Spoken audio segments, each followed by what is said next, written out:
Hello, welcome to my Sunday from. Today, I was just gonna read off some things that like a little entry that I wrote yesterday, and I just wanted to read it to you guys because like it was yesterday that I wrote this, but also I just want to cover it because obviously, I feel like it's important. So, yesterday I wrote Election Day, Vote 2024. I wrote, let me get this down. Election Day, the Capitol braces for violence. They call in the National Guard for possible rioting. Some say this is the first incident of this capacity in history. Hurricane Rafael brewing in the Caribbean. The Caribbean on all sides seeing currently severe weather. And today the storm travels onto the Cayman Islands from Jamaica, where it is expected to gain hurricane strength before moving on to Cuba. Wednesday at midnight, Hurricane Rafael will move on into the Gulf of Mexico.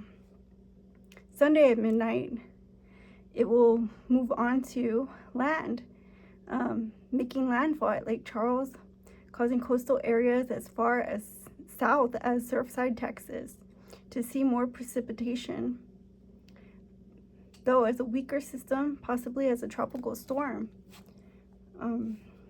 Now, I'm not going to move on because the rest of the stuff, it's not really a time thing, but this is kind of a time thing.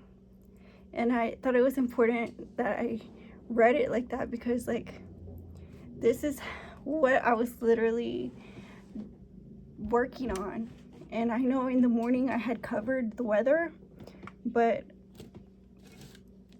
it's just something that I was jotting down, like a little entry in my journal. And I just wanted to, read it to you guys as is. And for what it's worth, we didn't receive any violence due to the vote, other than what we had already covered, with the crazy scandals and stuff at the polls and things that happen because of the politically violent climate. And yeah, but this was like a very heightened alert that we were having all day yesterday. So if this were to transpire, it would transpire today. So, it's like 2 p.m. Nothing's going on, luckily, and a lot of warnings were issued as far as, serious consequential action would be taken if there were to be any type of situations that arose. And like I said, around the world it kind of rocked the entire, every single country probably heard about this because people were kind of hyping it up as a politically violent climate, to which all of Harris Walt's followers were actively participating in assassination attempts and so on and so forth. Even, like I said, at the polls, attacking older people. And that was very sad. But like I said, that would have taken place today, and everything's looking pretty good, and it's looking up. And yeah, I mean, those consequences are pretty serious, and I'm glad action was taken because that crowd is rowdy. Now, Hurricane Rafael brewing in the Caribbean. So Hurricane Rafael is currently a Category 2. It's set to hit Isla de Juventud in Cuba. It's like in a little island south of Cuba. And it will be moving all day today into Cuba and then out at midnight into the Gulf. And in doing so, it will cause tropical storm weather along Florida coast and the Keys, Florida Keys. So all the way from Tampa down, Tampa south, and cause wind and storm conditions, like I said, from, break off storms associated with the tropical system. And it will it will dampen the Gulf significantly and allow moisture to kind of spread. And we already have, in the Panhandle, we were already having tornado things going on, themes. So I think this is not going to help that situation at all, especially because, like I said, it will be reaching Louisiana. And in doing so, because it is a massive storm, it will reach all the way to Surfside, and as it dissipates, it will move northeast, and I think even cause a little bit of moisture this way locally. We had rain today.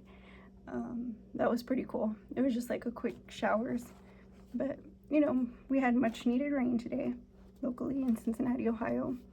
But like I said, it's gonna end up weakening and dissipating and moving on towards the east.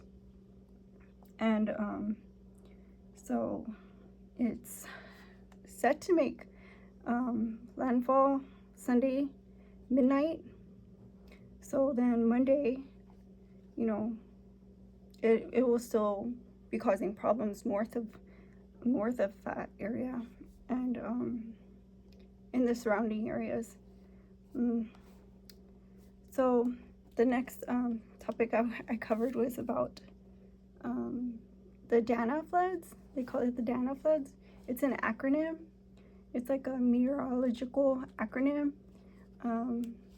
It's kind of like a nickname for like the sort of monsoon that you get when you're in the sea and not the open ocean, I guess. So Barcelona felt impacts of the monsoon near Valencia coastal waters, once again adding to the mounting flood devastation as they continue to struggle with the aftermath of Dana. Over the weekend, demonstrators demanded answers.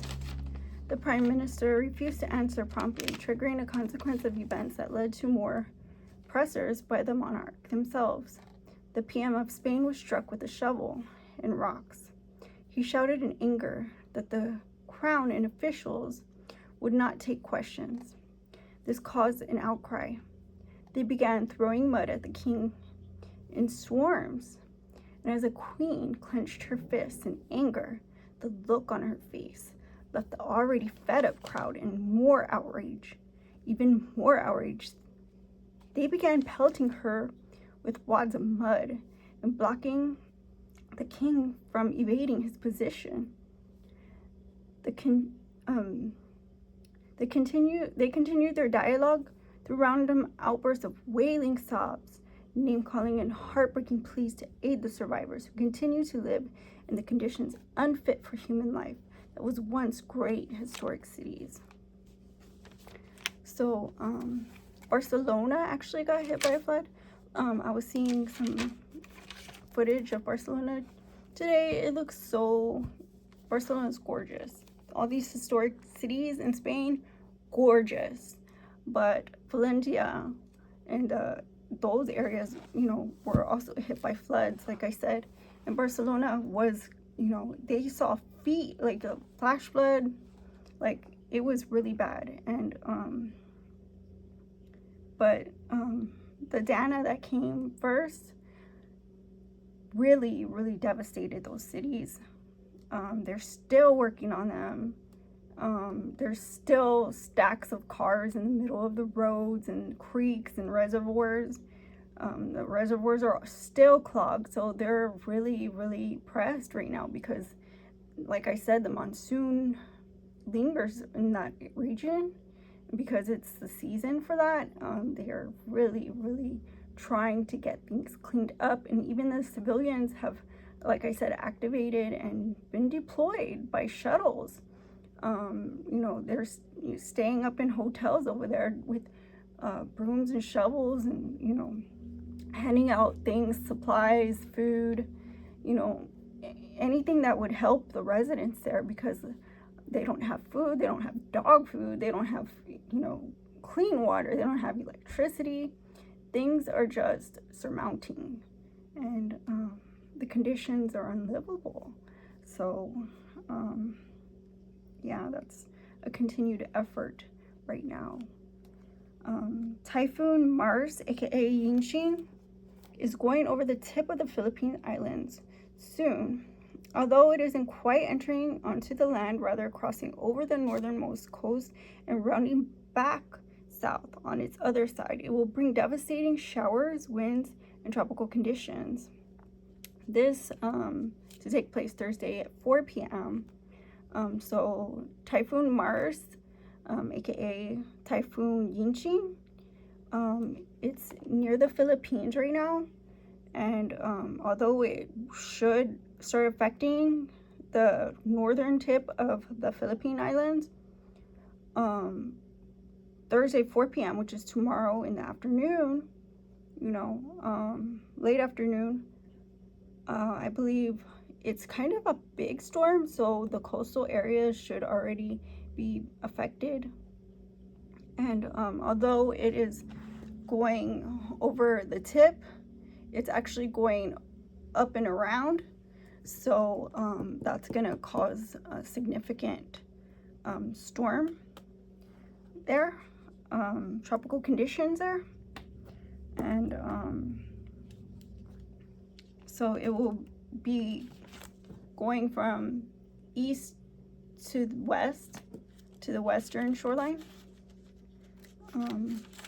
east north on the north tip to the western shoreline, down. So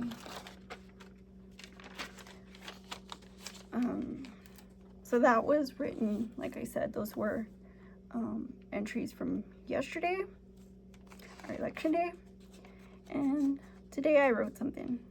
So the election officially closed way before 9 p.m.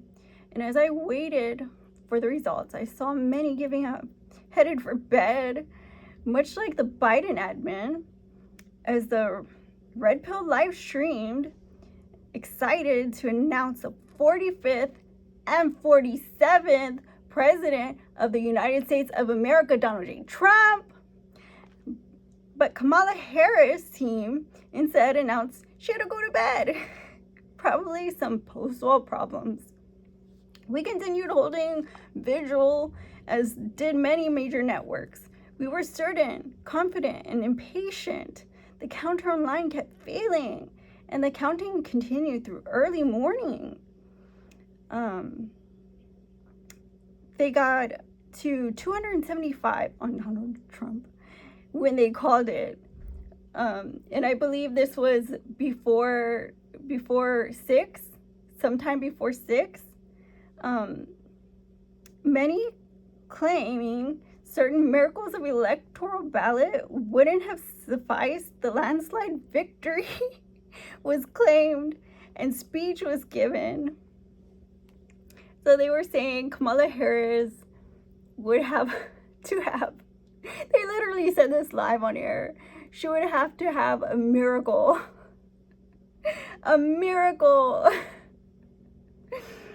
to have anywhere near what Donald Trump had.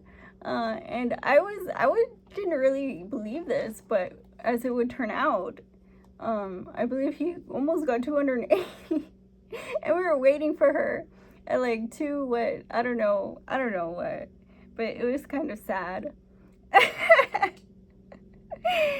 I mean, I don't know. Why not laugh, you know? It's a little bit of relief, because all the things that they put us through, the switch out during a presidential election, you know, by no means is acceptable behavior. You know, in a democracy, you know, no matter what party you claim, I think all parties of a government, you know, they should all be respected equally. You know, you're the government, you should represent your people in a dignified way, because you do somewhat represent that body of people. As I pondered this inevitable day, moment, mark in history, I couldn't help but think, what will I do? How should I act if it's another win? Maybe I will come away behaving different, changing to an entirely different person in any given scenarios. I struggled these years, but I continue believing in the red pill, planning for a W, and pushing forth with a mental state of victory. Because my kids deserve that, my pets, myself, the fandom, and every single one of you in hearing distance or not, we did it. And never again will we expect, keep, or accept anything less. We are worthy. We are qualified. We will win. As it is in all aspects of life, the red pill lives strong. And through many challenges, we can all count on the good of man and the most historic, responsible vote that put a cap on all the horse crap dreams we were sold as citizens, and start again to retell the story of triumph in our great nation. America for the W. USA wins again. Yes. So yes, Donald J. Trump is our 45th and 47th President of the United States of America. I'm happy and excited and proud to announce the election win. So with that said, thank you guys for watching. I hope you liked this video. If you do, give it a like, comment, share, and subscribe, and I'll see you on the next one. My son de Trump. Bye-bye.